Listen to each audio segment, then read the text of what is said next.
All right, Kayla, I'm going to let you introduce this story because you introduced it to me, and I said, let's talk about it.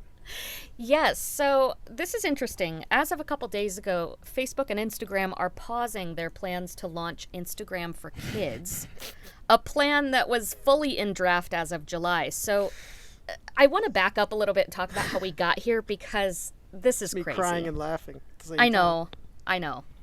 So, so back in March, the news actually broke on BuzzFeed News that Facebook, Instagram had this strategic plan to create an app focused on kids under 13. And for those of you that don't know, Instagram has an age requirement of 13 years and up, allegedly.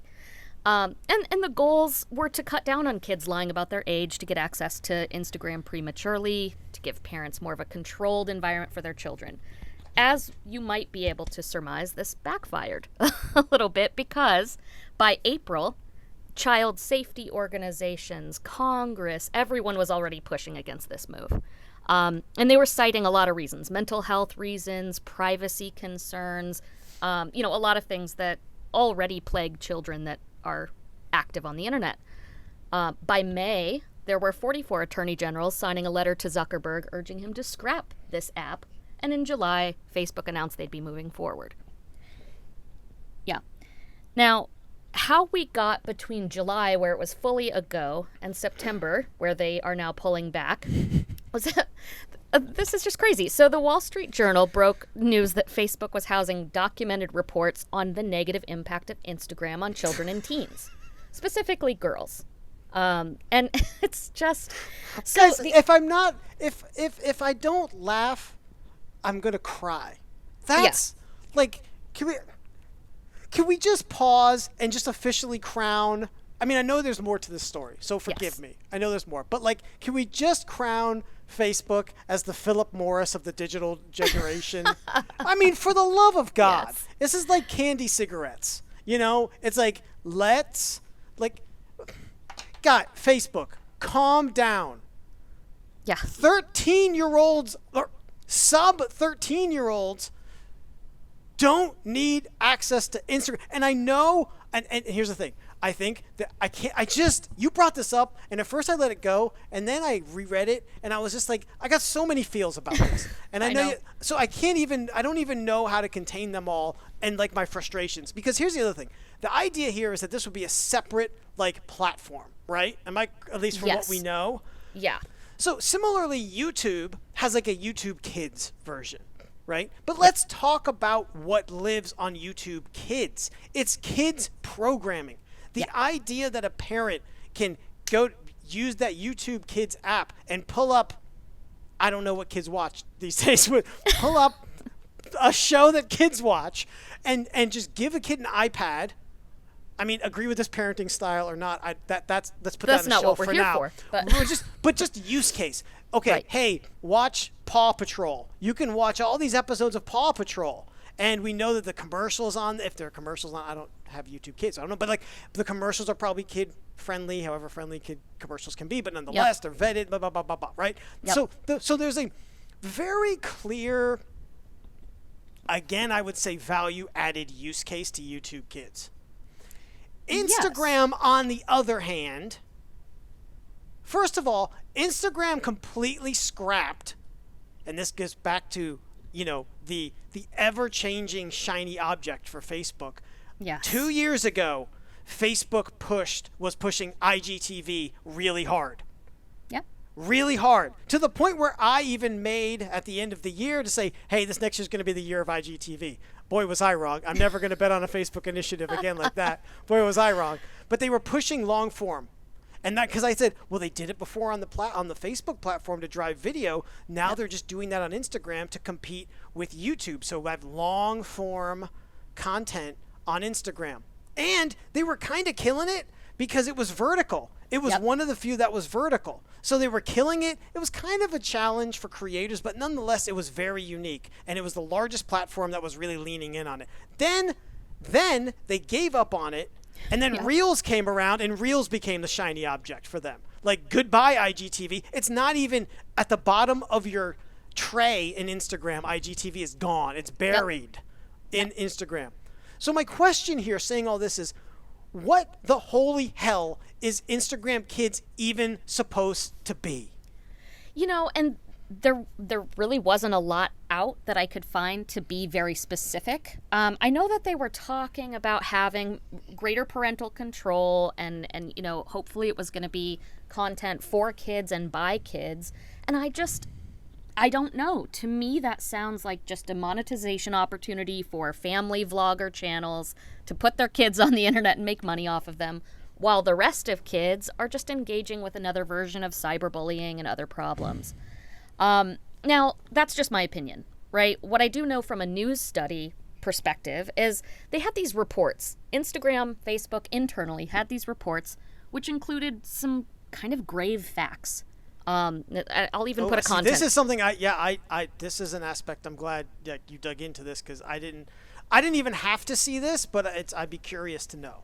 I dug into it a little bit, so I'll even put a content warning on this because some of it's a little dark. They said that suicide in teen and preteen girls in the United States and the UK is being tied directly to Instagram and the influence of Instagram. Yeah. 1 in 3 teen girls are citing negative body image tied to social media, naming Instagram specifically.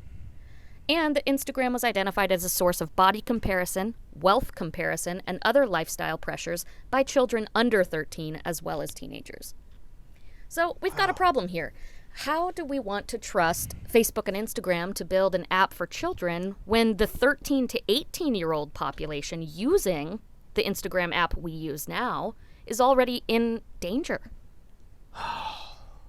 Right. And again, this isn't even a marketing thing, but like, does the greater good outweigh like what we're going to get out of this? Right. Like, and it doesn't, because again, I cannot even think of, like, devil's advocate, what's the value that this platform could bring? Like, what, like in a debate club, right? If I had to be on Facebook's side and they'd be like, okay, you listen, here, you have to debate. What is my platform here? Other than them making money, I can't find one. You know, like, and greater parental controls.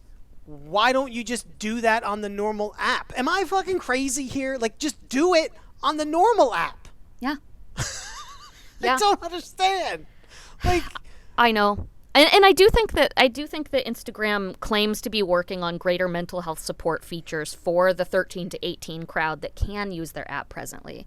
I know there's a feature called Take a Break that they plan to roll out for everybody, which you can kind of turn your profile off without putting it away. So you wouldn't be able to get messages and comments and that kind of stuff if you just want to take a social media break. Those things are fine. There are plenty of things we could do within the app. The problem for me is that I hide my likes. Also related to that. Do you hide your likes, by the way? Do you hide like count? No, I hide like count. I don't, but I could if it started to bother me, for sure. I've enjoyed it. Yeah, I think people should. I haven't, because to be honest, I don't spend enough time on Instagram to care one way or the other. But I will say, the reason I spend less time on Instagram is because it makes me feel bad. As a woman, as a person, as a business owner, it makes me feel bad more than good. Yeah. You know, I think we've talked about this before, but like, when we're talking about the platforms, I'm just trying to think here. Maybe because I'm not overly conversational or in it that much, but I feel like I generally feel good about Twitter. Yeah. When I'm there. Right? To your point, though, I mean, it could go sideways real quick. Yeah.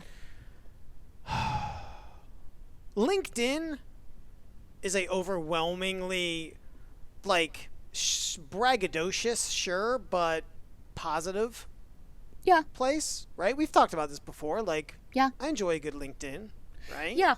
I mean, as a woman, you get creepy DMs everywhere, I will say. but LinkedIn isn't too bad. What is wrong with people? And when I say people, I mean men. Really. Right. Like, what is wrong with us? I met my wife on Match. I can't even imagine what someone's life, what a woman's life is like on Match. I can't even fathom the Yeah. nightmare that is. Well, and so to me, thinking, I don't think I'd want my 14-year-old daughter on Instagram seeing the same thing. No joke. You know, tying that back. And I mean, I think it's positive that Facebook and Instagram did some of those studies. But I also then go, okay. They buried What the do you- results, They though, buried the right? results. They buried the results, and then they're not using those results to make choices here. To me, ultimately, mental health is bad enough for adults that are self-managing our social media use. We're sitting here talking about adult women being harassed, and we're sitting here talking about our fatigue with platforms. I'm not a parent. I'll be very transparent. I'm not a parent. If I were, I don't know that I would know how to manage my child's usage any more than my own. I don't think we're ready for that. I just don't think true. we're ready.